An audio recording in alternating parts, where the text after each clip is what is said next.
In today's NBA, a good coaching staff and at least a star player are necessary to build a winning organization and contend for a championship.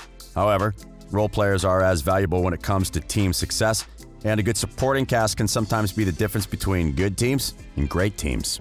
These players won't have great stat lines most of the time and can even go unnoticed by casual fans, but while their impact won't show in the box score, their contributions can make winning games a lot easier for their teams. And this is something the Boston Celtics know very well. Most of the attention during the 2019-20 season has been on their most explosive and talented players. And while there's nothing wrong with it, there's someone who's emerged as a special player in a smaller role and become at times just as important as any of their stars. Welcome to Courtside. Today we'll talk about how Daniel Theis became the unsung hero for the Celtics during their last season. If you're not a Celtics fan or don't pay that much attention to the league, you might not know who Daniel Theis is, and that wouldn't surprise most people. After all, even Shaquille O'Neal was unaware of who he is. You could have learned about him after he was kicked in the face by Pascal Siakam a few weeks ago, or perhaps you started hearing his name more often as Boston got deeper into the playoffs. But the truth is that Theis has been a very important piece for the team since the moment the season started. The start of his NBA career was unlike that of better-known players. The German went undrafted in 2013, and it wasn't until after having spent many years playing in his country that he received a chance to finally play in the best basketball league in the world. He signed with the Celtics in 2017, but spent his first 2 seasons as a third-string player behind Ali Horford and Aaron Baines, thus not receiving too many minutes to prove himself on the floor. But things would change for him in his third season.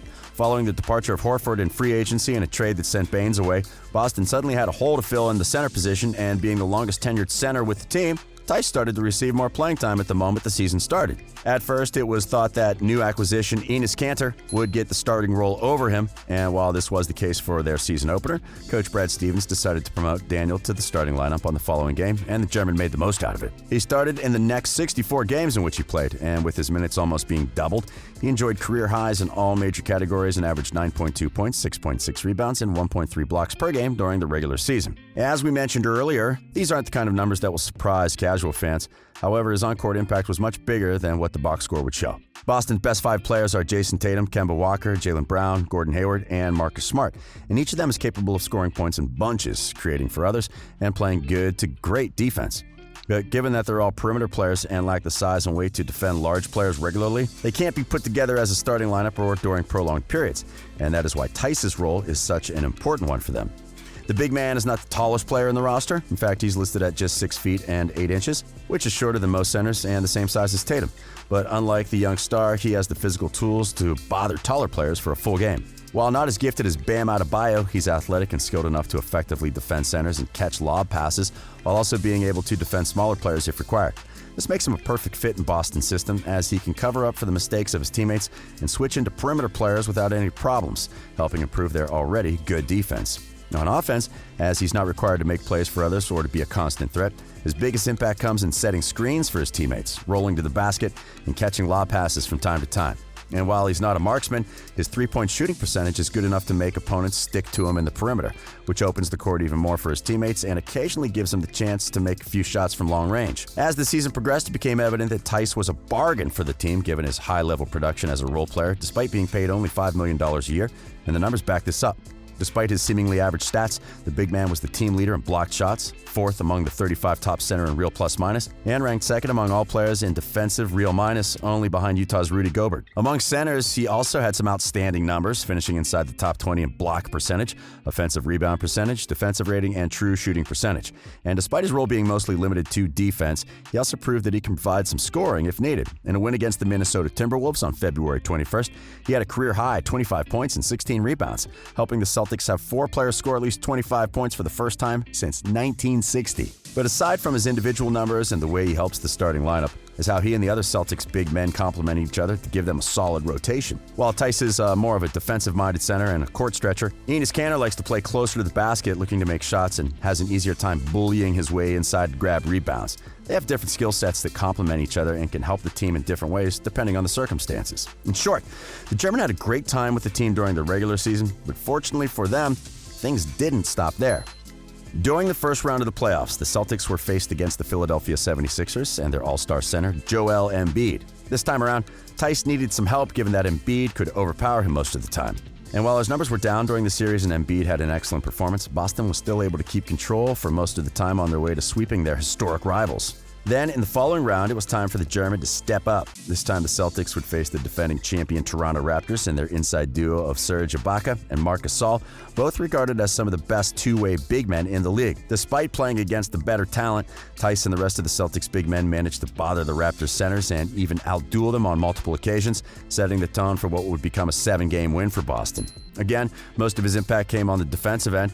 Through the first 5 games of the series, he helped limit Toronto to just 92.6 points per 100 possessions when he was on the floor, but he also made a great contribution to the offense. In Game 5, aside from playing excellent defense and stopping the Raptors guards for a few stretches, he posted 15 points, 8 rebounds, and 2 blocks to help his team regain momentum and get back in control of the series. After closing the Raptors out, the big man had been responsible for 50% of his team's blocked shots when he was on the floor, which was the second highest rate among players that had played at least 200 postseason minutes. He also had the best rim protection mark among players who advanced out of the first round as opponents shot 52.7% at the rim when Theis had been there to protect it. In the conference finals, he continued his solid play on defense. However, his team would be the one to fall behind in the early series this time around. With his team down 3-1, Theis had arguably his best playoff performance to date in Game 5. He was able to outscore all-star big man Bam Adebayo and had an excellent second half to help his team come back from a large deficit and extend their season for another game. In the end, though, the Celtics were eliminated in Game 6, largely in part to the contributions of Adebayo, who felt disappointed with his previous performance and had a dominant game 2 nights later. Still, when it comes to Theis, it's hard to find any reason not to be happy about how his first season as a starter worked out with the team. No one had real expectations for him coming into the season, and the center position was expected to be Boston's main weakness and limit their playoff success, especially considering that Horford and Baines had done an excellent job there in previous seasons. However, Theis was up to the challenge and helped turn an apparent weakness into one of the team's strengths by embracing his role, playing an inspiring brand of basketball on a daily basis and fitting perfectly with the starting lineup. His effort helped him become a fan favorite in Boston and should also help him get a better contract in the short term. After all, aside from being a bargain, his contract is not guaranteed for the upcoming season. When free agency begins, Danny Ainge shouldn't doubt about giving him more stability in the future, and people are already talking about a possible extension, though that seems unlikely at the moment given the many rumors regarding Boston's intentions to make a few moves during the offseason. Still, regardless of what ends up taking place in the coming months, the German had an excellent year and made a name for himself as one of the best role players at this position, which should open up a few doors for him, either with the Celtics or with any other team that needs a solid inside presence. Altogether, Theis was capable of filling a position of need for a team with championship aspirations and did it as good as anyone could have expected from someone without previous experience as a starter in the NBA. In a team full of star talent, he became a solid contributor by doing the dirty work, playing with a great effort whenever his name was called and doing whatever was needed from him on both ends. His performance is a reminder of how good role players are an essential part of a winning team, and we should be seeing more from him in the coming seasons. But now, what do you think about Boston's unsung hero? Do you think he was the team's best role player during the season? Let us know in the comments. We hope you've enjoyed today's video, and if you did, remember to give it a like and subscribe to our channel for more NBA content. We are Courtside.